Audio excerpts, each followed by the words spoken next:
Hello, welcome to this week's episode of Undercurrent. I'm Deanna Cooney, your host. It's lovely to have your company. In our first story this week, Tony ETC speaks to cybersecurity experts and gets some information on how you can keep yourself safe from cyber criminals. Cybersecurity is a big deal in our ever-advancing society built on technological advancement. With this comes huge hurdles to cross by our security experts.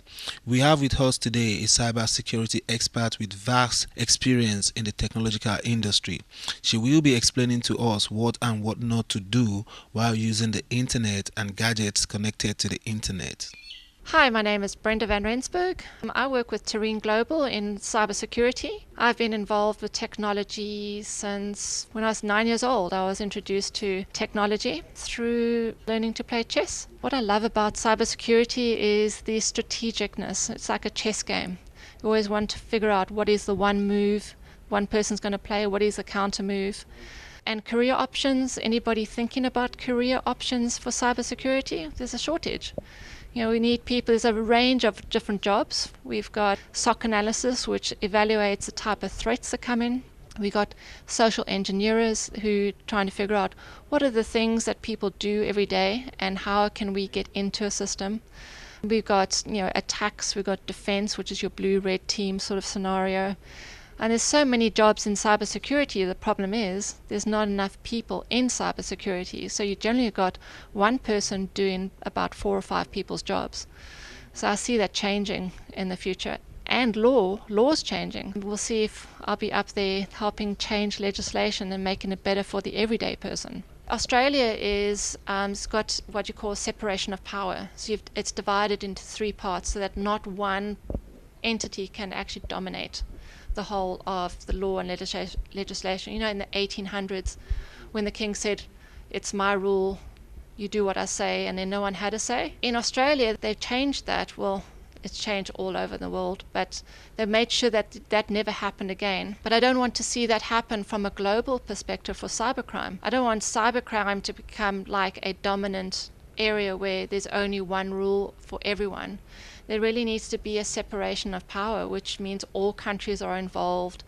All countries have a legislation. So you'll have your executives, which would be your cyber police.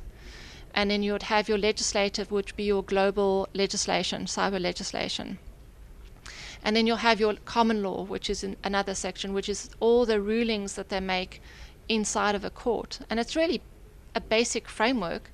But using our mistakes of the past and apply it to a cyber front, I think we'll be able to combat, I wouldn't say eliminate cybercrime, because you can't eliminate crime altogether, but I think we'll be able to protect our community and reduce cybercrime. For the last 4 years, I've been teaching kids coding, technology, anything to do with technology, hoping to give them skills that they can actually build on for the future. Inside of that is one of them is coding, and in the last 6 months, we've actually run a mini cyber camp, and just to see how kids would take to coding.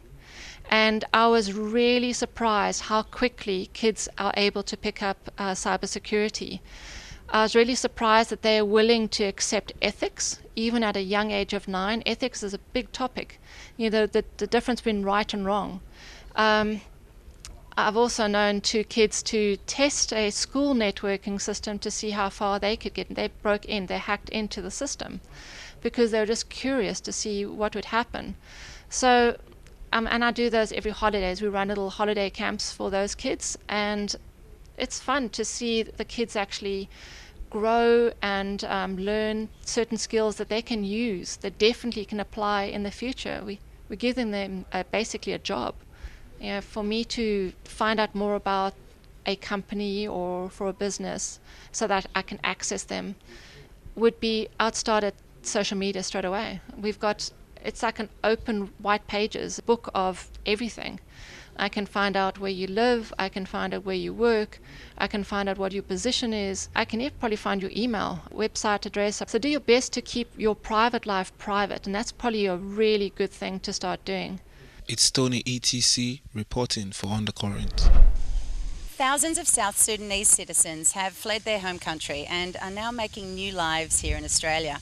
The Equatoria Committee of WA supports and represents the diverse ethnicities of the South Sudanese, and on the weekend they came together for their very first evening of cultural sharing.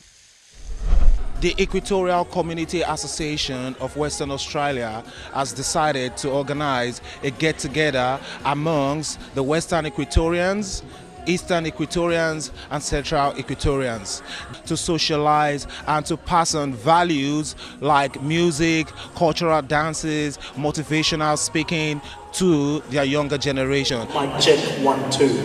I'm loving the African way already. Mic check 1 2.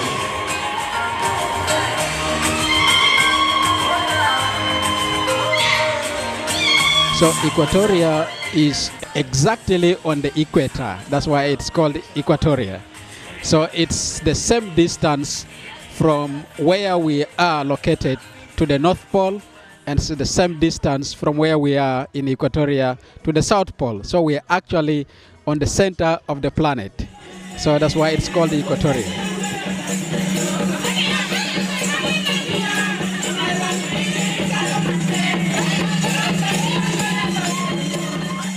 Welcome everybody.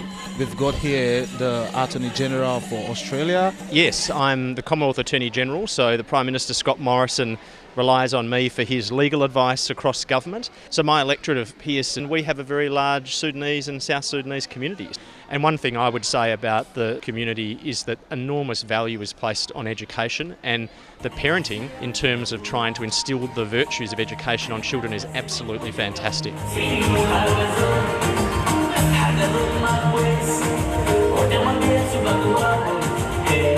I work in Kakuma refugee camp for 5 years, and I work with the Pamela Baxter for 3 years. We initiated what they call peace building project in that camp before I actually moved here. All remembering those who are outside there, who have no roof, no food, in our community here and in the refugee camp. Make us to be generous to remember them and be with us now.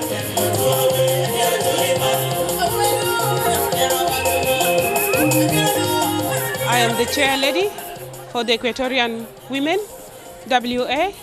We have formed this particular community because of all the busy schedules we women of the African cultures we have. We are all tied up into our houses. We have compassionate fatigue, which we don't understand. So this formation of the group is to encourage, to bring all the women from the African background to join us all together.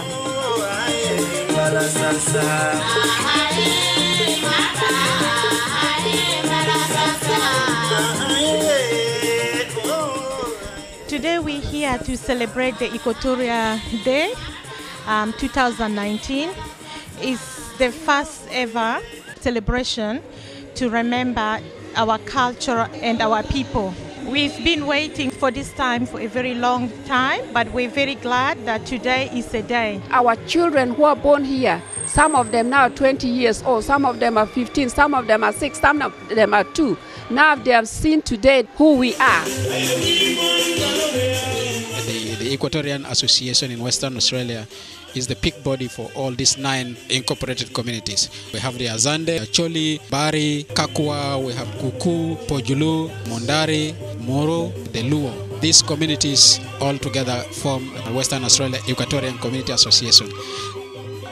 So my job is obviously within the Equatorian community. We have policies that we come up with or projects. My job is to try to sell these ideas to the group of people and also to liaise with the wider community to ensure that they come and witness something like what you've just seen today. There might be an opportunity for networking to meet some of dignitaries within who are invited in the community, and also an opportunity to put out to the Australian government some of the challenges which is faced by the community. And such event actually brings all this together. We are just happy. We are happy for this day today, celebrating our first Equatorian Cultural Day. Why to celebrate it? Why is it important to us? It's an umbrella. It's a bigger umbrella that brings all the different Equatorian tribes together under one big umbrella.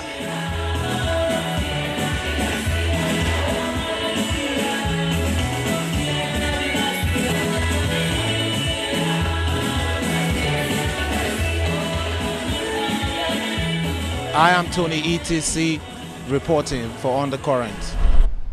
For our next story, Alex visited the Margaret Court Outreach Centre in Osborne Park. He spoke with Margaret about the Outreach Centre and what it does for families in need. We're here at the Margaret Court Community Outreach Centre, a charity organisation that's providing food, clothing and counselling to those in need. What is the Margaret Court Outreach Centre? Well, we started back in 1979 with one fridge and a little box, and now we've built up to it's a community centre where people come in and get food, get clothing, get blankets, and we've been now doing it for over 20 years, and we just find we have over 2,000 families a week, where we have another outlet in Kwinana, another one in Forestfield, where we're helping people, feeding people. There's over 28 tonnes of food a week now come in. We have over 120 voluntary people working here. Everything is free. We just depend on people's donations and that to get behind us and help this charity. It's really a wonderful charity that's just grown over this last 20 years. So we're here with Brian. Hi Brian. Hi guys, how are you? Good, thanks. What's your role here? I am the general manager. I be oversee and helping in Margaret Court Community Outreach for the last 5 years. So it's just oversee all the operations for the 3 depots that we have: Osborne Park, Kwinana and Forestfield. So what's involved in the outreach centre? There is so many things. We help in the community in generally by distributing food, clothing and counselling. As well, we have the other 3 depots in Kwinana and Forestfield. They are doing the same system that we're doing, but we're distributing to them. As well, everything that we're doing here is basic in donations, yeah, and it's based in volunteers. We have 120 volunteers, we have 28 suppliers, and as well we help in the community in different ways. We help in 7 different agencies like Youth with a Mission, Rainbow Church and different ones. So it's just everything to the community. How important do you think this service is for people? Oh, absolutely important. See a lot of people coming through, that struggling, hard times, and the trays we give out to them is really important. Yeah. So how long have you been here? I've been here a couple of months. Yep. Really enjoying it. It's something different from what I'm used to, and to see the smiling faces when we're giving the hampers out, it's really great. How does the community centre help people? Well, there's the food here, there's the clothing, blankets, coats.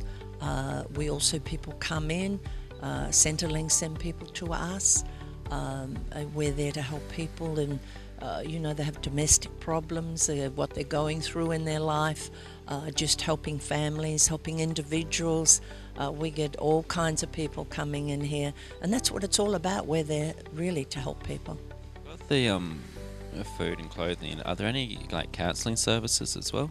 We do. We have very qualified people that behind the scenes, as they come in, if people are needing help and people want that counselling, that's there available for them. Obviously there's a lot of food. What's the process of getting it all? Is it through sponsors and donations, or? It's all through donations, from market gardeners to big department stores and a lot of the food outlets. The people give here, and we've been very, very blessed in that.